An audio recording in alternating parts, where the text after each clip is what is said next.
Gepli Azatlyk Radiosu. Akşamyz hayrly bolsun hormatly radio dinleyijiler. Şuun 2016-njy ýylyň 6-njy apreli hepdeniň çarşembe güni. Habarlar gündeligimizi Pragadaky studiýadan men Gözel Hudaýberdiýew alyp barýaryn. Şuňky programmamyzda Azerbaýjan we Ermenistan tarapyndan goldanýan separatistler Dagly Garabag regionunda ok ateşigi besetmek barada 5-nji aprelde gelinen ulalaşygyň geçen gecäniň dowamında öpçün edilendigini aýtdylar. Saknysyklar toktatylsa da halkara araçylarynyň bu konflikti tornaky çözmek uğrundaky tagallary häzir çelini başa barman gelýär. Türkmenistanda palçylaryň tebipleriň hyzmatlarynyň reklamasy gadagan edildi. Türkmenistanda 4-nji aprelden başlap mahabat hakkyndaky ýagny reklama hakkyndaky täze kanun güýje girdi. Türkmenistan halkara transport sistemasyndaky rolunyň gün-günden güýçlenýänligini ýylan edýärkä, daşary ýurtly ulaw sürüjileri Türkmenistanyň uly ýollarynyň uğrunda zerur infrastrukturanyň ýokdugyny aýdýarlar. Türkiye'den Türkmenistan'a giderken dinlenme tesislerinde Türkiye, İran ve Türkmenistan arasında çok büyük farklar var. Şun biz bu ve beýleki temalarda jekmejek durup geçeriz. Programmamyzyň esasy bölegine başlamazdan ozal täzelikler bilen tanyş bolun. Gollandiýaly sesberjiler 6-njy aprelde geçirilýän referendumda Ýewropa Birleşiginiň Ukraina bilen ykdysady we syýasy gatnaşyklaryny güýçlendirmegini özleriniň goldap-goldamaýanlygyny ma'lum edýärler. Referendumda Ýewropa Birleşiginiň Ukraina bilen assosiasiýa öňçülalyşygyny ratifikasiýa etmegi sesberişlige goýulýar. Men Ýewropa Birleşiginiň Ukraina bilen ulalaşygynyň tarapdary sebäbi Birleşigiň serhetleriniň has durnukly bolmagy ören ähmiýetli diýip Gollandiýanyň premier ministri Mark Rutte aýtdy. I'm in favor of the association agreement because I believe it is important. Şol bıraktyň özünde de referendumyň öň ýanynda geçirilen pikir öwrenmeler sesberjileriň aglaby köpüsiniň ýok diýip jogap berjekdigini görkezdi. Sesberişligiň netijeleriniň diňe Kiýew we Brüssel bilen çäklenmän, Moskwada, Londonda we beýleki ýurtlarda hem duýuljagyna garaşylýar. Ukrainanyň öňkü prezidenti Viktor Yanukovych 2013-nji ýylda Ýewropa Birleşigi bilen bu ulalaşyga gol çekmekden boyun gaçyrypdy we Ýewromaýdan protestlerine sebäp bolupdy. Ýa-ni Orsiýet Krymy anneksiýa etdi we gündöwür Ukrainada Orsiýetçi separatistler bilen konflikt döredi. Azerbaýjan we Ermenistan tarapyndan goldanýan separatistler Dagly Garabag regionunda 5-nji aprelde gelinen ok ateşigi besetmek baradaky ulalaşygyň geçen gecäniň dowamında öpçün edilendigini aýtdylar.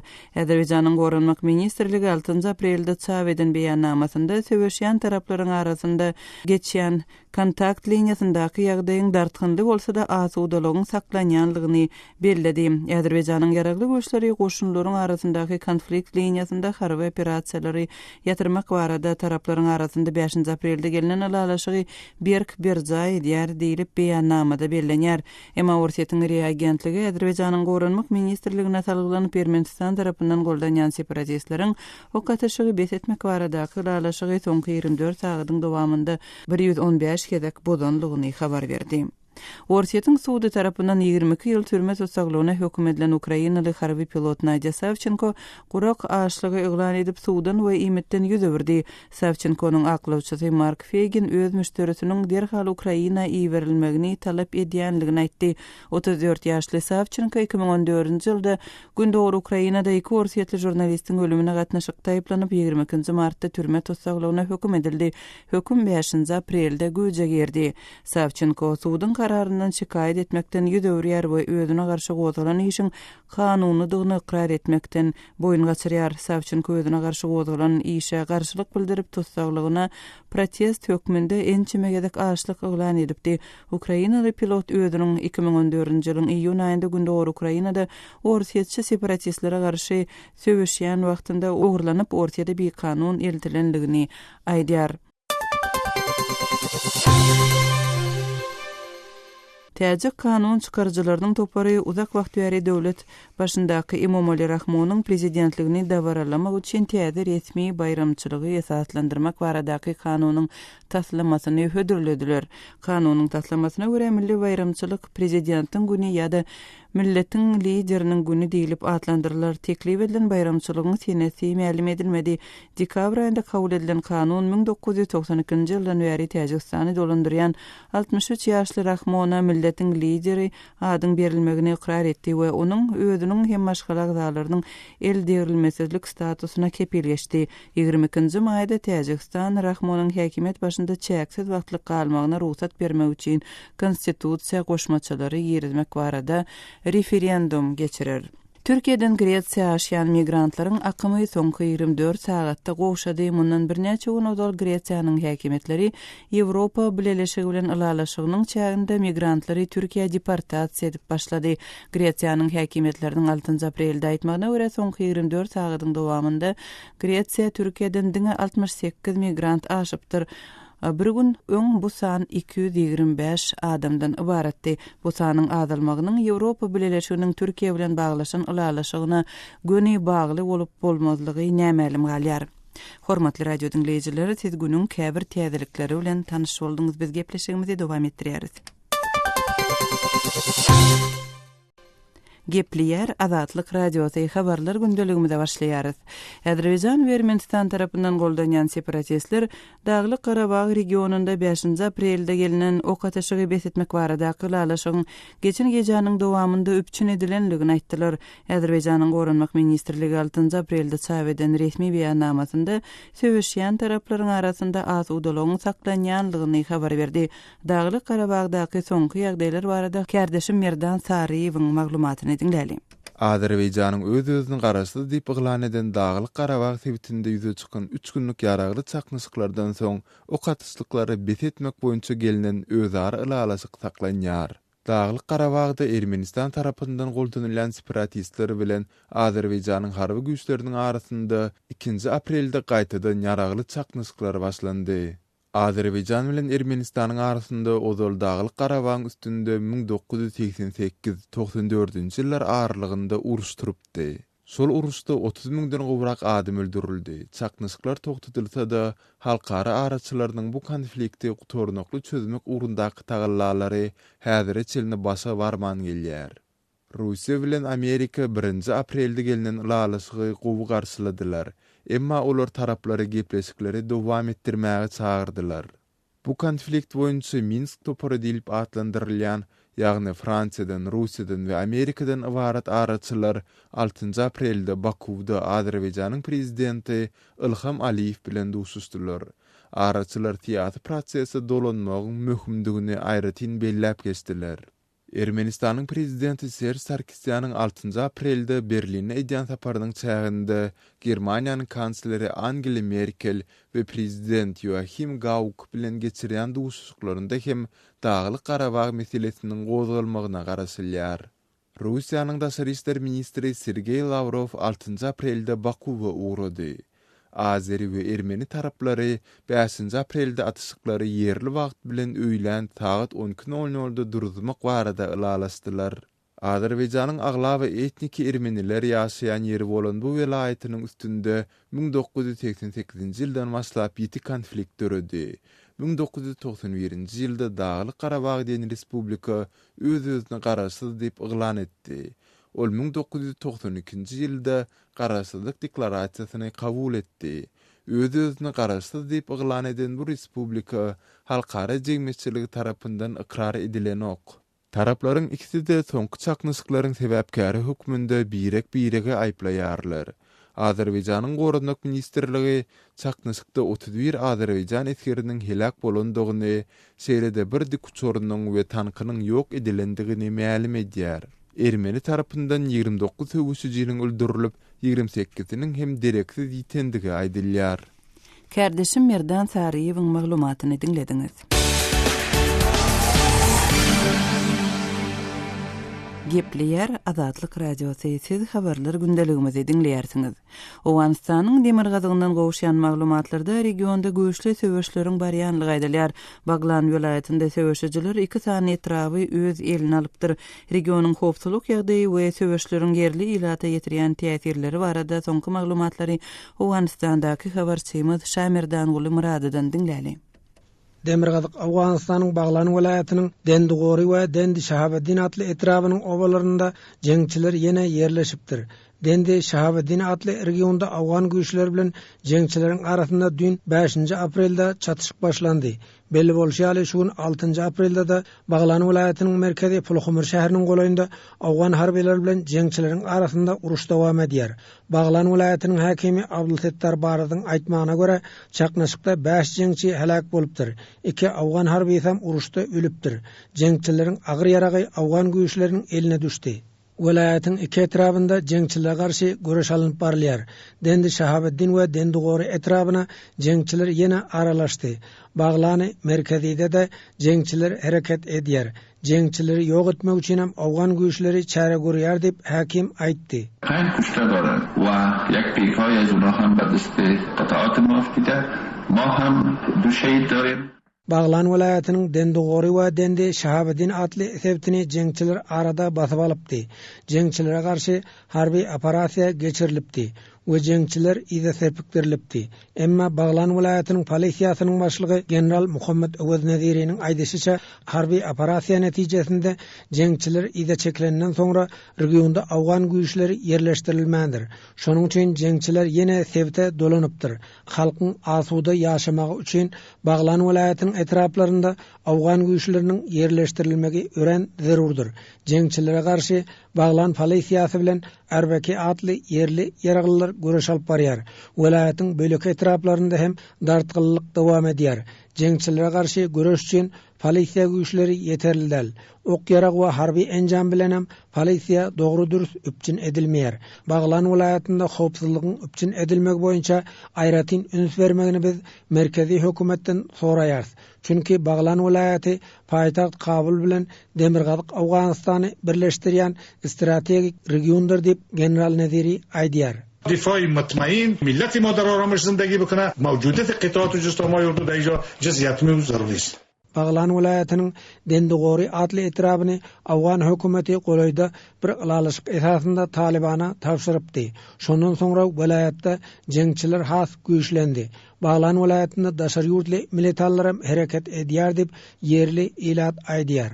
Baglan welaýatynyň welaýat geňeşiniň agzasy deputat Muhammed Ismaýlyň aýdyşyna garanda Awgan hökümeti Baglan welaýatynda howpsuzlygy ornaşdyrmak boýunça kararly däl. Yerli polisiýanyň sany kemeldilipdir. Jeňçilere garşy görüşýän ýeketek güýjem Erbeki atly yerli ýaraglylardy. Olary merkezi hökümet kömek etmeýär. Belki yerli ýaraglylary ýok etmek üçin alada edilýär dip deputat belledi. حکومت مرکزی پلیس‌های محلی را کم کرده که این خودش پاس دادن با سقوط یا مساحت مخالفین قرار داد. Baglan welaýatynyň 15 etrapy bar. Welaýatyň etraplarynyň aglabasynda jeňçileriň hereket edýändigini yerli resmiler aýdýar. Baglan welaýaty Kabul Mazar we Kabul Gunduz şaýolunyň ugrunda ýerleşýär. Özbegistanyň gelýän elektrik togyň symam Baglan welaýatynyň üstünden geçýär. Jeňçiler arada Baglan welaýatynda amala aşyran hüjümlerinde Özbegistanyň iberilýän elektrik liniýasyny we elektrik sütünni weýran etdi. Kabul şäheriniň ilaty ençemegün garankyda ýaşady. Elektrik geçirjisine jeňçiler ýene ziýan ýetirer dip halk hawatyrlanma bildirýär.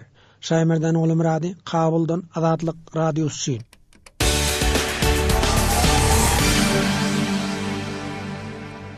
Gepliýär Azatlyk Radiosu habarlar gündeligimizi dowam etdirýäris. Türkmenistanda palçylaryň TV-leriň hyzmatlarynyň reklamaty gadagan edildi. Duşanbe güni güýje giren reklama hakyndaky kanunda kazinolaryň hem reklam edilmegi gadagan edilýär.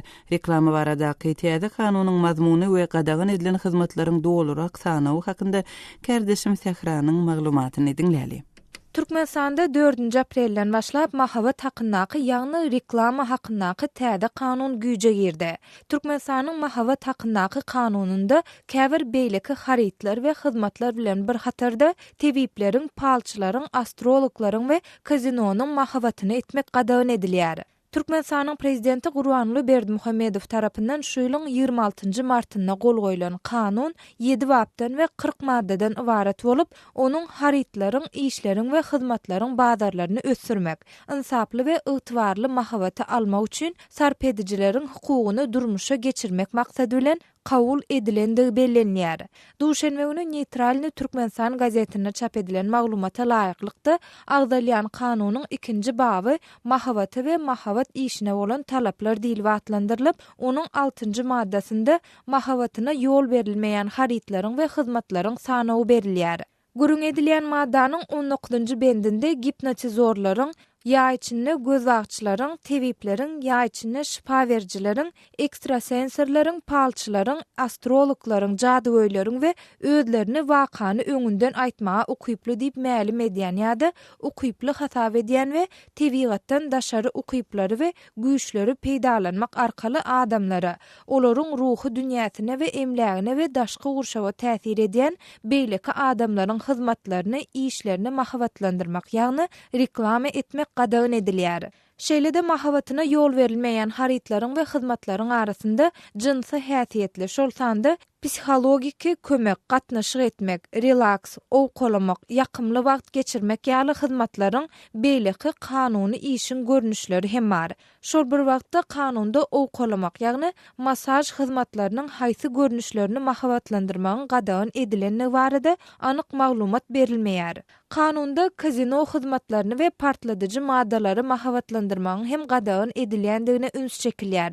Gürüň edilýän kanunyň 2-nji babynyň 6-njy maddasynda adaty kazinony, elektron kazinony we internet kazinony, şeýlede pirotehnika önümleri, partlaýjy maddalary we materiallary harby maksatly ýagdaýlary we önümleri mahawatlandyrmagy aýratyn gadagynçylygyň girilendigini ýytalýar. Agdalýan kanunda bu düzgün köpçüliklerin habar seriştelerinde eni süýdüniň deregini tutýan, ýa içinde çağlar üçin süýt garındylary, saglygy goraýyş ýa-da farmasevtika işgärleri üçin niýetlenen ýürüteleşdirilen ilmi çap neşirlerinde şeýle mahawatyň ýerleşdirilmegine degişli däliller diýilýär.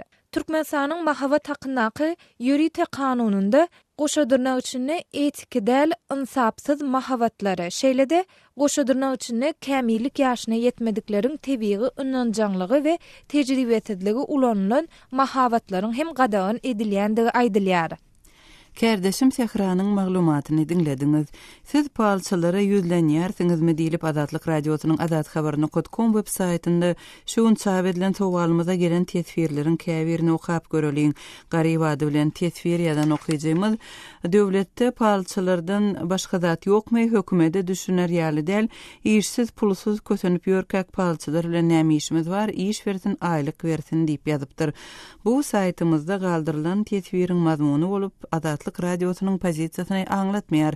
Hormatly radio dinleýijiler, öz pikirleriňizi paýlaşmak üçin Adatlyk radiosynyň adathabaryny.com web saýtyna, şeýle-de Facebookda Adatlyk radiosy we WhatsApp sosial ulgamynda Adat habar sahypalarymyzda tesbir ýazyň. Adathabaryny.com web saýtymyzda Türkmenistandan derweden.net ýa-da garawum.info proxy saýtlar arkaly girip bolýar. Biz bilen telefon arkaly hem habarlaşyp bilersiňiz.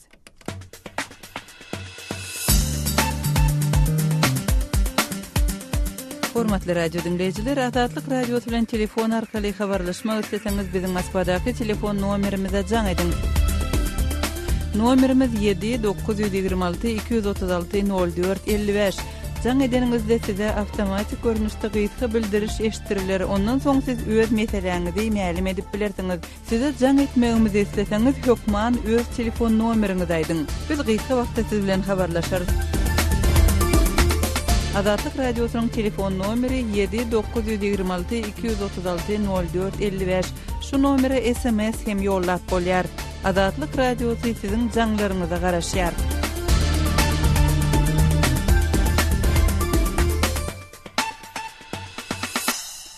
Gepliyar Adatlyk radiosy, hormatly radio dinleýijiler, siz habarlar gündeligimizi dinleýärsiňiz. Türkmenistanda awtologlarda daşalýan ýükleriň möçberini artyrmagyň hem edilýän hyzmatlaryň hilini ýokarlandyrmagyň wajypdygyny prezident Gurbanguly Berdimuhammedow soňky günlerde eden çykyşynda aýtdy. Türkmenistan halkara transport sistemasyndagky rolunyň gün-günden güýçlenýänligini ýylan edýärkä, daşary ýurtly ulag sürüjüler Türkmenistanyň uly ýollarynyň urunda ýeterlik infrastrukturanyň ýokdugyny aýdýarlar. Türkiýedäki habarçymyz Döwlet Baýhanyň Türkiýeli ýük ulag sürüjüsi Murat bilen geçiren söhbetdeşligini dinläliň. Murat Beg Türkmenistanda ýük ulag sürüjüleri üçin döredilen şertleri Türkiye we Iran ýaly ýurtlar bilen deňişdirilende nähili tapawut edýär.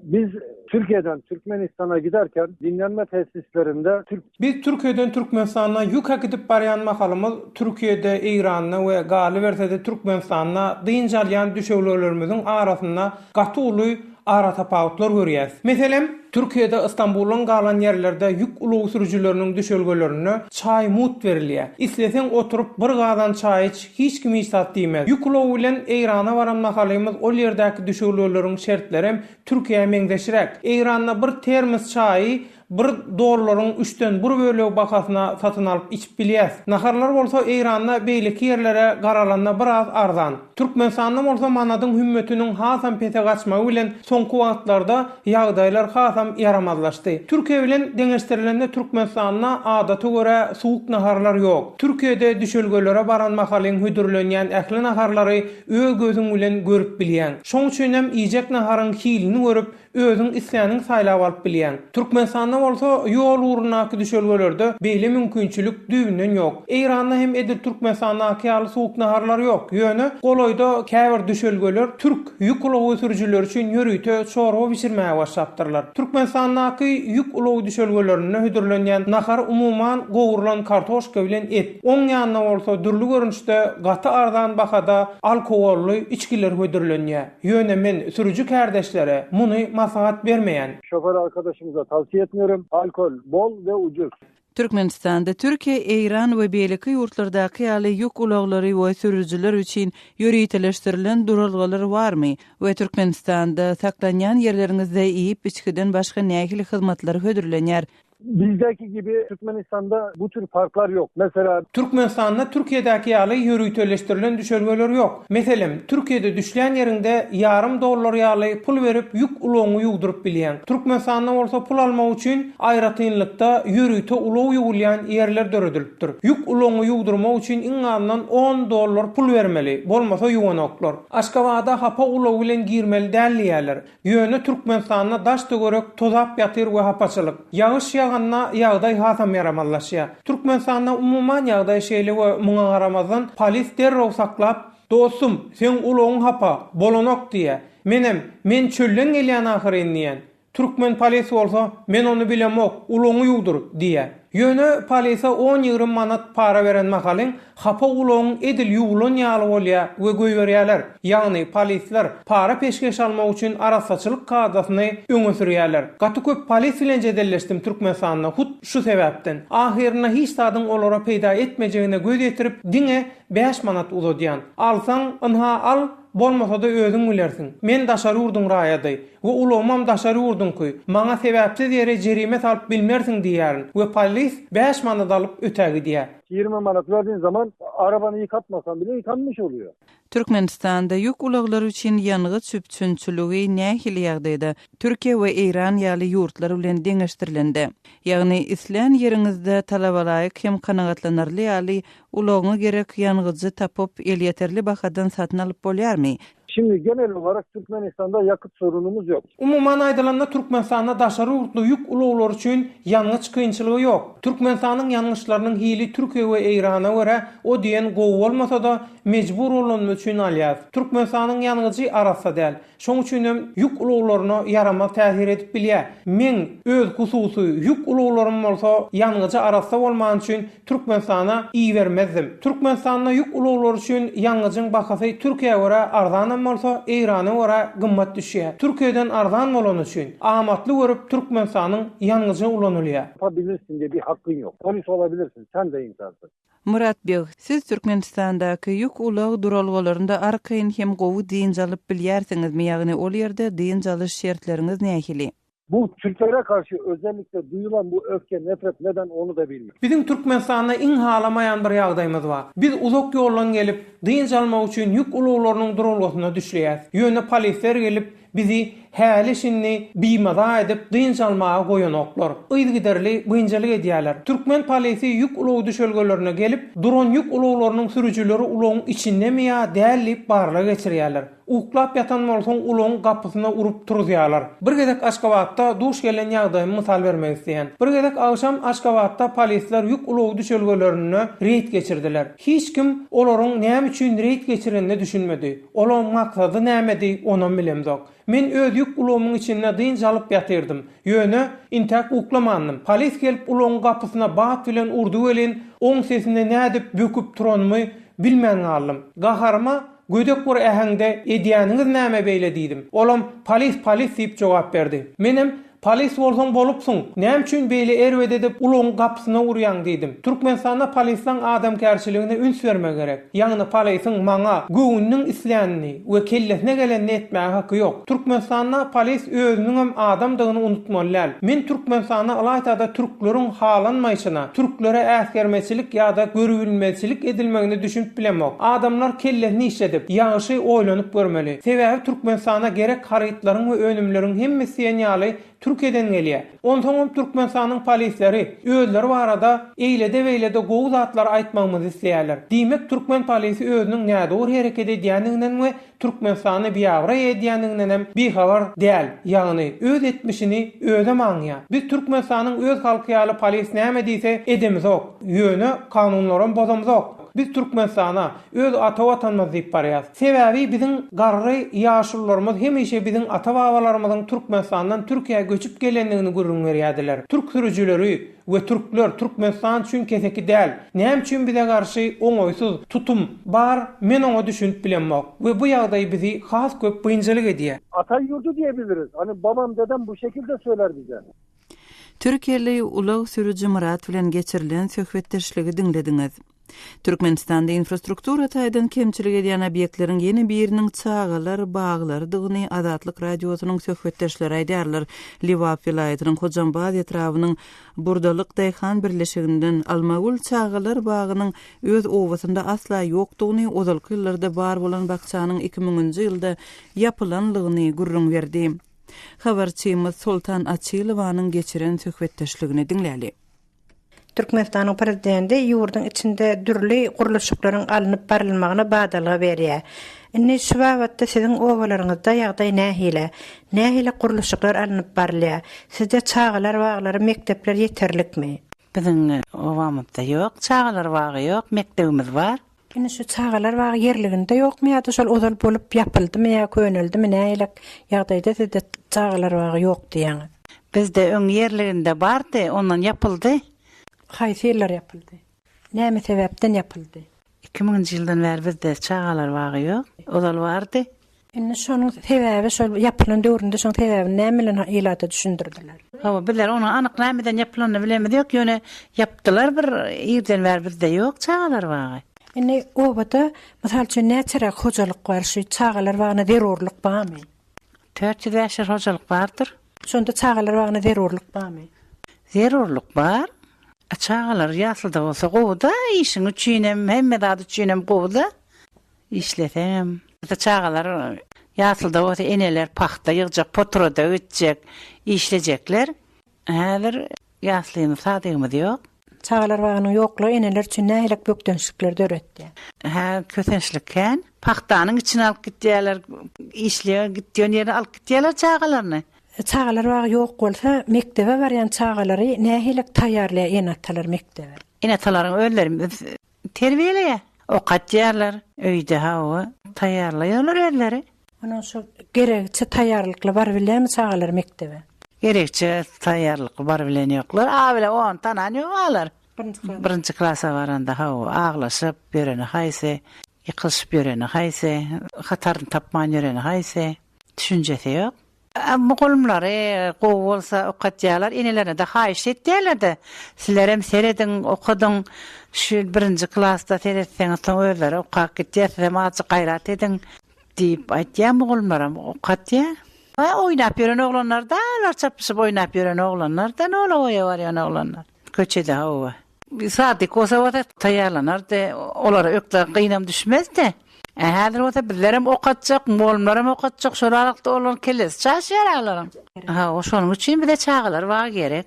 O wagtda çağalar bagy guruljak diýen bir planda göze ilýär, aýdylýar ýa bolmasa düýbünden hiçlik proýekt ýokmy?